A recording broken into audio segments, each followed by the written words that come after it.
کو موقع دیں گے. میں بیجناتھ گپتا جی بول رہا ہوں اور میرا کہنا ہے کہ اللہ رکھتا ہے کیا؟ نہیں سنا. اللہ اگر اللہ جرے جرے میں ہے، خدا جرے جرے میں ہے تو کیا دیکھا جا سکتا ہے کیا؟ اللہ کدھر؟ خدا کو دیکھا جا سکتا ہے، اللہ کو دیکھا جا سکتا ہے. اللہ کدھر؟ آپ نے کہا گرے دبے. ہاں ذرے ذرے میں موجود ہے. ہاں تو بھائی دیکھا صاحب، جا سکتا ہے. بھائی صاحب نے کہا کہ اگر اللہ ہر جگہ ہر ذرے ذرے میں موجود ہے، ہر ذرے ذرے میں موجود ہے، قرآن کے مطابق اللہ کی طاقت، اللہ کا علم سب جگہ موجود ہے. اللہ لیکن عرش پہ بیٹھے ہیں. تو یہ کہنا اللہ سب جگہ موجود ہے یہ اسلام کی تعلیم میں نہیں ہے، یہ ہندو کی تعلیم میں ہے. کیا آپ اللہ کو دیکھ سکتے؟ نہیں. انسان اس دنیا میں، اس زندگی میں اللہ کو دیکھ ہی نہیں سکتے. اور اس کی مثال پیش ہے قرآن مجید میں. جب موسیٰ علیہ السلام اللہ سبحانہ وتعالیٰ فرماتے کیا میں آپ کو دیکھ سکتا ہوں، تو اللہ کو تو دیکھا نہیں، انہوں نے صرف پہاڑ کو دیکھ کے بے ہوش ہو سکتے. تو انسان اس زندگی میں اللہ سبحانہ وتعالیٰ کو نہیں دیکھ سکتا. انشاءاللہ اگلے زندگی میں انشاءاللہ جب ہم جنت میں جائیں گے وہاں انشاءاللہ ہم اللہ کا وجہ دیکھیں گے. یہ کئی حدیث میں اس کا ذکر ہے کہ ہم اللہ کا چہرہ دیکھیں گے. اسی لیے ہم کوشش کرتے اس امتحان، اس دنیا کے امتحان میں سفلتا پائے. انشاءاللہ جنت میں جائیں گے اور وہاں اللہ کا وجہ دیکھیں گے. اللہ کا جی مائک نمبر 4 میں جو خاتون ہے سوال کر سکتی ہیں. میرا سوال ذاکر بھائی سے ہے کہ ہمارے یہاں اسلام کو ایک نیا شکل دیا گیا ہے، وہ تبلیغی جماعت کے نام سے مشہور ہے، جس میں مسلمان جو ہیں وہ 40 دن اپنے گھروں کو چھوڑ کر مسجدوں میں رہتے ہیں، اور پھر اس میں ایک ایسی کتاب پڑھی جاتی ہے جس کا قرآن و حدیث سے کوئی تعلق نہیں، جھوٹی حدیثیں اس میں بھری ہوتی ہیں، فضائل اعمال یا پھر تبلیغی نصاب کے نام سے وہ مشہور ہے. آپ اس کے بارے میں برائے مہربانی تھوڑا سا واضح کر دیں. دوسری بات یہ کہ فاتحہ جو لوگ کرتے ہیں اور اس کو یہ صحیح سمجھتے ہیں بالکل، اس کے بارے میں آپ کی کیا رائے؟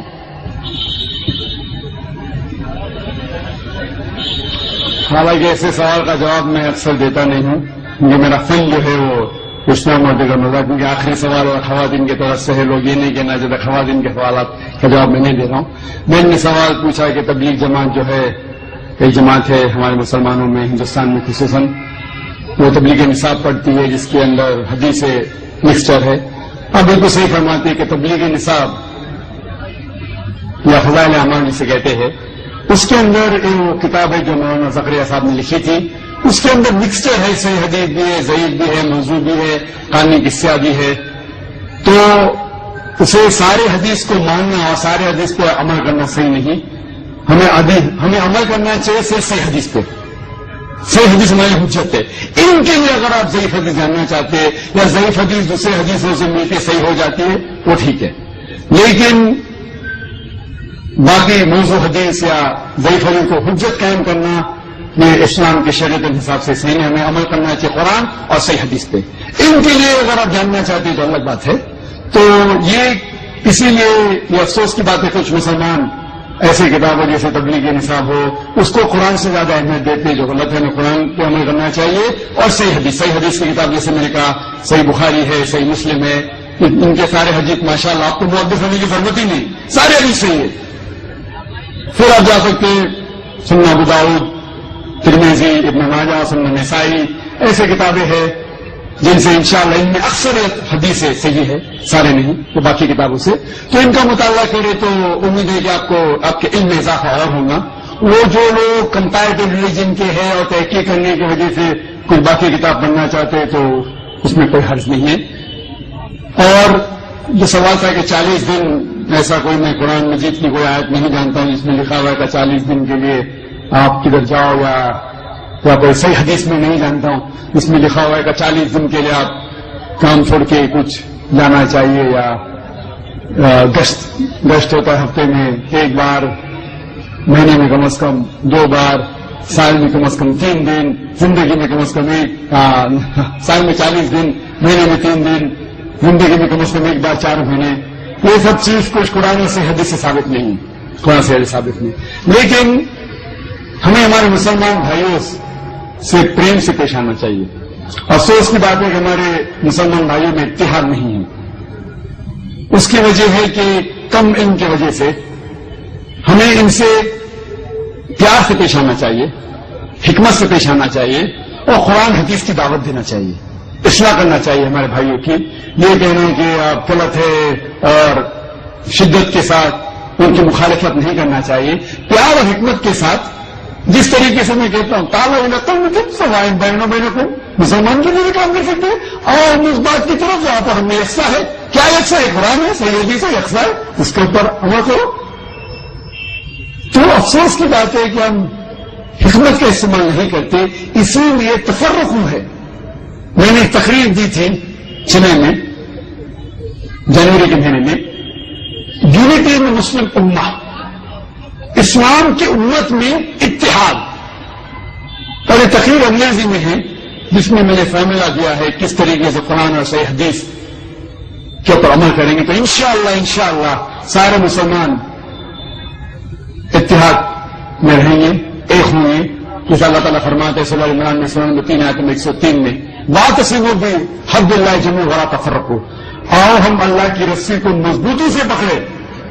اللہ کی رسی ہے قرآن اور صحیح حدیث، اس کو اگر ہم پڑھیں گے سمجھ کے، افسوس کی بات ہم قرآن سمجھ کے پڑھتے ہی نہیں، چند مسلمان قرآن کو سمجھتے ہیں، باقی لوگ تلاوت کرتے ہیں رمضان میں 1 بار 2 بار 10 بار، الحمدللہ تلاوت کیجئے، اچھی بات ہے، ثواب ملے گا، لیکن صرف تلاوت کرو اور اس کے اوپر عمل نہ کرو تو جنت میں جانے کی کوئی گارنٹی نہیں۔ تلاوت کرو، اگر آپ عربی نہیں جانتے تو اس کا ترجمہ پڑھو، اردو میں پڑھو، ہندی میں پڑھو، مراٹھی میں پڑھو، انگریزی میں پڑھو، جو زبان پہ آپ کو مہارت ہے اس زبان میں پڑھو۔ بخاری کا ترجمہ پڑھو، صحیح مسلم کا پڑھو اور عمل کرو۔ افسوس کی بات ہے کہ ہم قرآن مجید کو سمجھ کے نہیں پڑھتے، اسی لیے کوئی بھی آدمی اپنے آپ کو عالم بول کے آپ کو گھومنے لگ جاتا ہے۔ کوئی بھی کچھ بھی کیا فتویٰ نہیں دیا، مان لیے۔ دیکھو ذاکر نائک جو اسلام میں کہتے ہیں وہ 0 ہے، 0 0۔ اسی لیے میں کہتا ہوں اللہ کہتے ہیں قرآن میں سورہ عمران سورہ نمبر 3 آیت نمبر 64 میں تعالیٰ کم تم سوال پہنا بول، میں اگر کہوں گا تو اس کی اہمیت ہی کچھ نہیں۔ تو میں جو کہتا ہوں اسلام میں 0 ہے، میں ہمیشہ قرآن حدیث، قرآن صحیح حدیث۔ تو جو بھی عالم کچھ بھی آپ سے کہتا ہے اس سے پوچھئے کوئی ہاتھ بڑھانا کن، آپ اپنا ثبوت پیش کرو، ان کو تم صادقین اگر آپ سچے ہیں تو قرآن مجید کی آیت سورہ بقرہ کی سورہ نمبر 2 آیت نمبر 111 میں کوئی ہاتھ بڑھانا کن ان کو تم صادقین، آپ اپنا ثبوت پیش کرو اگر آپ سچے ہیں۔ اگر آپ کے ثبوت پیش کریں گے کہ اسلام میں ہر مسلمان کو 40 دن رہنے کا تو میں جاؤں گا بے شک، 4 مہینے رہنے کا جاؤں گا بے شک۔ آپ نے پوچھا فاتحہ صحیح ہے کہ غلط ہے؟ سورہ فاتحہ پڑھنا اچھی بات ہے الحمدللہ، اس میں کیا بڑی بات ہے، لیکن آپ کا مین سوال ہے کہ کھانے پہ فاتحہ پڑھنا اور کسی شخص کے نام کے اوپر ذریعہ بنا کے کرنا۔ قرآن مجید میں کم از کم 4 جگہ کہا گیا ہے، سورہ بقرہ میں سورہ نمبر 2 آیت نمبر 173، سورہ مائدہ سورہ نمبر 5 آیت نمبر 3، سورہ انعام سورہ نمبر 6 آیت نمبر 145 اور سورہ نحل چیپٹر نمبر 16 سورہ نمبر 16 آیت نمبر 115 میں اللہ تعالیٰ فرماتے حرمت علیکم المیتۃ والدم ولحم الخنزیر وما اہل لغیر اللہ بہ، آپ کے لیے حرام ہے سور کا گوشت، خنزیر کا گوشت، مرا ہوا گوشت، خون، اور وہ کھانا جس کے اوپر اللہ کے علاوہ کسی اور کا نام لیا گیا ہے۔ تو اگر آپ اللہ کے علاوہ کسی اور کا نام لیتے کھانے پہ، چاہے وہ محمد صلی اللہ علیہ وسلم کا بھی ہو، اگر آپ محمد صلی اللہ علیہ وسلم کا بھی نام لیتے کھانے پہ تو قرآن کی آیت کے حساب سے آپ کے لیے حرام ہے۔ تو باقی کسی کے پیر یا لینے کا اجازت ہے نہیں، تو میں نہیں کہہ رہا ہوں، آپ جیسے مت کہ میں ڈاکٹر ذاکر نائک کہتے ہیں کہ اللہ کے علاوہ کسی کا نام لینا حرام ہے، میں کہا تو کچھ اس کی اہمیت بھی نہیں۔ آپ کہیے آپ کے سہیلی سے، آپ کے دوست سے کہ اللہ تعالیٰ فرماتے سورہ بقرہ میں سورہ نمبر 2 آیت نمبر 173، اللہ تعالیٰ فرماتے سورہ مائدہ میں سورہ نمبر 5 آیت نمبر 3، اللہ تعالیٰ فرماتے سورہ انعام سورہ نمبر 6 آیت نمبر 145، اللہ تعالیٰ فرماتے سورہ نحل سورہ نمبر 16 آیت نمبر 115۔ اگر یاد نہیں رکھ سکتے لکھیے، قرآن دکھائیے، اللہ تعالیٰ فرماتے وہ کھانا جس کے اوپر اللہ کے علاوہ کسی اور کا نام لیا گیا۔ تو اکثر جہالت کی وجہ سے کچھ ہمارے مسلمان بھائی بہن اس غلط فہمی کا شکار ہے کیا یہ دین کے اندر یہ دین کا مسئلہ ہے. لیکن اس بات پہ میں اس جواب کو ختم کروں گا. شیخ ابن تیمیہ فرماتے ہیں, شیخ ابن تیمیہ جو الحمدللہ ثم الحمدللہ ایک بڑے عالم تھے الحمدللہ, وہ فرماتے ہیں کہ اگر کوئی مسلم کوئی دوسرے انسان کو سجدہ کرتا ہے یہ سمجھ کے کیا وہ ایک دین کا حصہ ہے تو وہ شرک نہیں کر رہا ہے. اگر کوئی مسلمان ایک دوسرے انسان کی سجدہ کرتا ہے یہ سمجھ کے کہ دین کا حصہ ہے تو وہ مشرک نہیں ہے جب تک آپ اسے یہ نہیں سمجھائے کہ یہ غلط ہے.